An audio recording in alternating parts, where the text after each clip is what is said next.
Xotirjam bo'laylik. Bu dunyodan hech kim tirik chiqib ketmaydi. Xuddiki ketmaydiganday mana shu dunyoga, o'tkinchi dunyoga joylashib olamiz.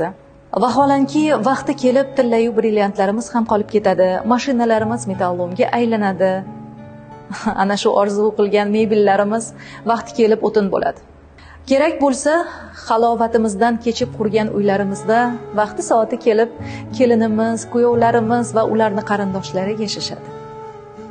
Dunyo matohlari deb bekorga aytilmaydi. Barchasi mana shu dunyoda qolib ketadi.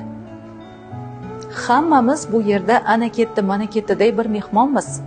Barchamiz albatta bu olamdan ko'z yumamiz. Beshikdan qabrgacha qanday yashab o'tamiz?